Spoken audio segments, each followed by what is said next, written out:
오늘은 마음을 지키라라는 제목으로 함께 말씀을 나누고자 합니다. 여러분, 우리가 이 세상을 살아가면서 참 지킬 만한 것들이 많죠. 많은 것들을 지키며 우리가 살아갑니다.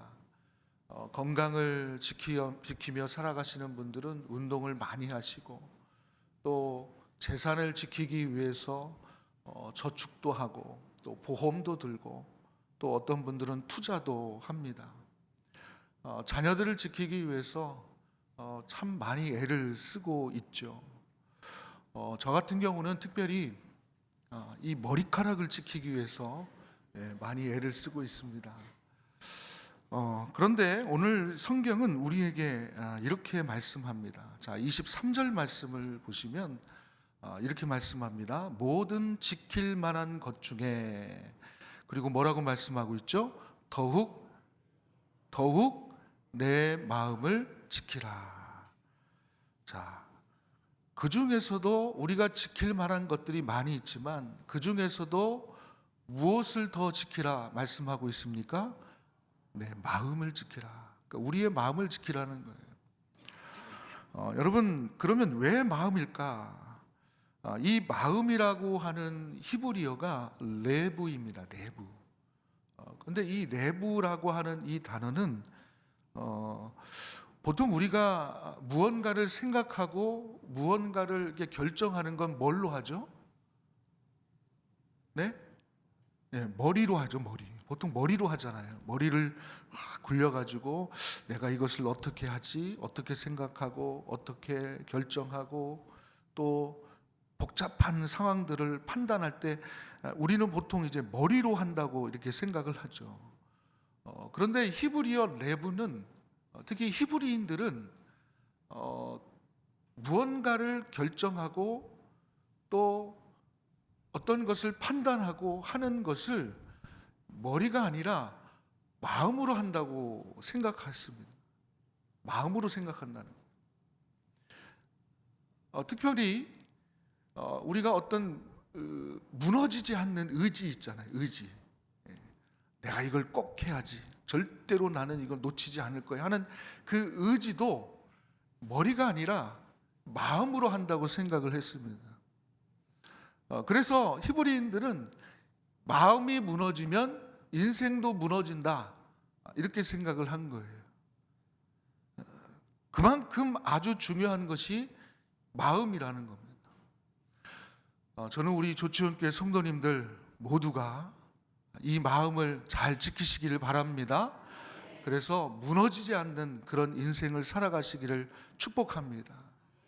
자, 그래서 오늘 성경도 보시면요, 자, 23절을 다시 한번 보시면, 23절 보시면 내 마음을 지키라. 그리고 그 이유가 나오죠. 그 이유가 뭡니까? 생명의 근원이 이에서 난다. 어디서 나는 거예요? 이 마음에서 난다는 거예요. 그러니까 살고 죽는 문제가 이 마음에서 난다, 이렇게 말씀하고 있습니다. 자, 그렇다면 어떻게 우리가 이 마음을 지킬 수 있을까? 자, 먼저 20절, 21절 말씀을 우리 다시 한번 함께 읽겠습니다. 내 아들아, 내 말에 주의하며 내가 말하는 것에 내 귀를 기울이라. 그것을 내 눈에서 떠나게 하지 말며 내 마음속에 지키라. 아멘.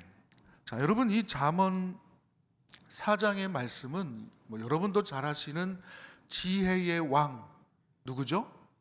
솔로몬입니다. 솔로몬 왕이 자신의 아들들에게 지혜의 중요성을 훈계하는 그런 내용을 담고 있습니다. 자, 그런데 이 솔로몬의 잠언에서 말하는 지혜는요, 단순히 머리가 좋은 상태, 또 단순히 지식이 좋은 상태, 이런 걸 의미하는 게 아닙니다. 그러니까 한마디로 이 잠언이 말하는 지혜는 하나님을 경외하는 태도. 그래서 잠언 9장 10절에 보면은 여호와를 경외하는 것이 지혜의 근본이다, 이렇게 말씀하고 있죠. 또 잠언에서 말하는 이 지혜는 하나님의 말씀과 뜻에 맞게 살아가는 태도, 이걸 말합니다. 그래서 정확하게 말하면 이 지혜는 그냥 인간의 지혜를 말하는 게 아니라 우리가 머리를 잘 굴려서 좋은 것들을 판단하고 결정하는 그런 지혜를 말하는 게 아니라 하나님의 지혜, 하나님의 말씀을 뜻하는 겁니다. 하나님의 뜻을 뜻하고 하나님의 말씀을 뜻합니다.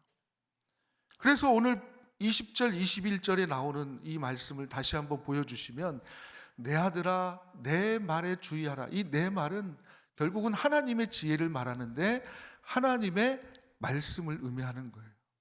그리고 내가 말하는 것 하나님의 말씀을 말하는 것이고 또 21절 보면 그것도 결국은 지혜를 말하는데 그 지혜는 뭐라고요? 하나님의 말씀을 말하는 겁니다. 그러면서 이 하나님 말씀을 어떻게 하라고 하냐? 주의하라는 거예요. 주의하라는 집중하라는 거예요. 포커스를 맞추라는 거예요. 그러니까 우리가 말씀을 그냥 대충 이게 아니라는 거예요. 말씀을 잘 들여다보라는 거예요. 그리고 귀를 기울이라는 거예요. 그냥 한 귀로 듣고 한 귀로 흘리는 게 아니라 그 말씀을 곰곰이 생각해보고 왜 그 말씀이 내게 이런 말씀을 하시는지 잘 기울이라는 거예요. 그리고 21절 말씀 보면 눈에서 떠나게 하지 말라. 눈에서 떠나는 건 뭐예요? 늘 떠나게 하지 않는 건 하나님의 말씀을 늘 가까이 하라는 것입니다. 말씀에 포커스를 맞추고 또 한 귀로 듣고 한 귀로 흘리지 말고 말씀을 늘 가까이 하며 읽으면서 그러면서 중요한 말씀이 저를 따라합니다. 내 마음속에 지키라. 마음속이니까 이 마음 안에 그 말씀을 채우라는 거예요. 보관하라. 우리 내면 깊은 곳에 그 말씀을 보관하라. 그러니까 여러분 우리가 어떤 것을 판단하고 결정할 때 우리는 머리로 한다고 하지만 사실은 뭘로 결정하는 거예요? 이 마음에서 결정하는데 하나님의 말씀이 우리 안에 가득 채워지면 인간적인 생각이나 인간적 방법들보다는 어떤 것들이 생각이 날까요? 하나님 말씀이 생각이 나는 거예요. 그리고 하나님의 말씀으로 그 방법들을 찾아내게 되는 거예요. 그리고 하나님의 말씀으로 그것들을 결정하게 되고 그리고 그것들을 우리가 판단하게 되면서 결국은 우리의 마음이 하나님의 말씀으로 가득 참으로 말미암아 우리의 인생도 무너지지 않는 인생이 된다라는 것을 말씀하고 있습니다. 자, 저를 한번 따라하겠습니다. 우리의 마음을 하나님의 말씀으로 가득 채우자. 자, 그럴 때 어떤 일이 일어나느냐? 저는 이 22절 말씀에 참 마음이 많이 와닿습니다. 자, 22절 말씀 보니까 이렇게 말씀합니다. 자, 이 그것은요, 지혜를 말하죠? 지혜는 뭐라고 말씀드렸습니까? 하나님의 말씀이라고 했어요. 자, 이 하나님의 말씀이 어떠냐? 자, 한번 읽습니다. 그것은 얻는 자에게 생명이 되며 그의 온 육체의 건강이 됨이니라. 아멘. 자, 여기서 앞에 말하는 이 생명은 그러니까 우리가 한글 성경을 이렇게 히브리어를 번역한 거잖아요. 또 영어 성경을 번역하거나 또 한자 성경을 이게 번역했기 때문에 그냥 생명이라고 하면 우리가 잘 이해가 안 되는데 히브리어를 보면은 이 생명은 하임이라는 단어를 쓰는데요. 이 생명은 뭐냐? 하나님의 생기, 다시 말하면 영적인 생명력을 말합니다. 그러니까 그냥 인간의 육체적인 생명을 말하는 게 아니라 영적인 생명력을 말해요. 그리고 그 다음에 그의 온 육체의 건강이라고 할 때 이 건강은 마르페라고 하는 단어를 쓰는데 이 단어는 치료, 치유, 그 다음에 이 병을 고칠 때 사용하는 단어입니다. 그러니까 하나님의 말씀을 얻는 자에게, 이 마음에 가득 채우는 자에게 두 가지의 역사가 일어나는데 첫 번째는 뭡니까? 영적인 생명력이 일어난다는 거예요. 그리고 더 나아가서는 우리의 육체의 건강, 육체도 치료하시는 은혜가 있다. 하나님의 말씀은 영혼 육체의 치료제다. 이렇게 말씀하고 있는 겁니다. 제가 계속 지난 화요일 장기 입원 환자들 신방했다는 말씀을 드렸는데, 제가 한 환자 중에 제가 여러분들에게 좀 소개를 하고 중보 기도를 요청하는 그런 기도 제목을 나누고 싶어서 이분의 실명을 좀 밝히겠습니다. 이분이 오랫동안 12년 가까이를 희귀병을 앓고 있습니다. 강직성 섬유 근육통. 어렵죠, 이름도. 근데 근육통, 근육이 강직되는 거예요. 마비가 되는 거예요. 그래서 이분이 이 골반부터 이 다리까지 마비 증세가 있어요. 그래서 움직이지를 못하세요. 요양병원에 입원해 계셨다가 병원에 문제가 좀 생겨서 퇴원해서 집에서 이제 누워 계시는, 이렇게.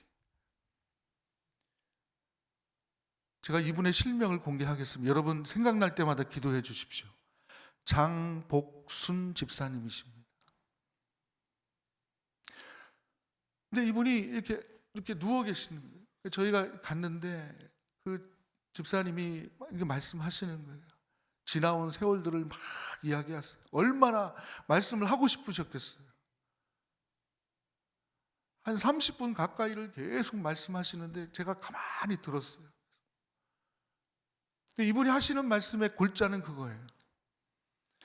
자기가 정말 힘들다는 거예요. 어렵다는 거예요. 그런데 목사님, 제가 하나님 말씀으로 버텼어요, 이러더라고요.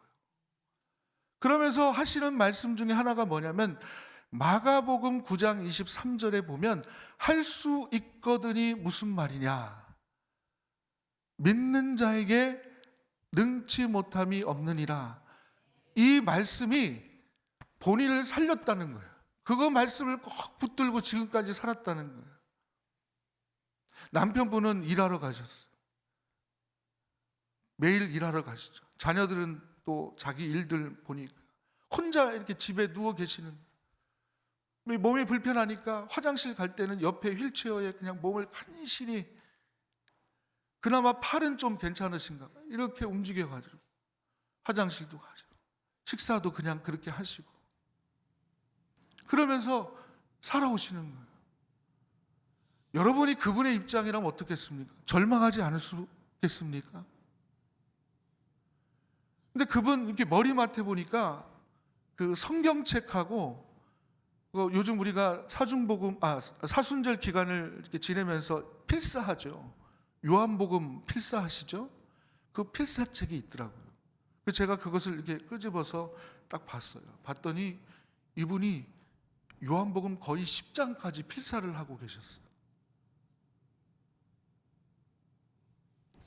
그리고 글씨체도요, 명필이에요. 저보다 더 잘 쓰시죠.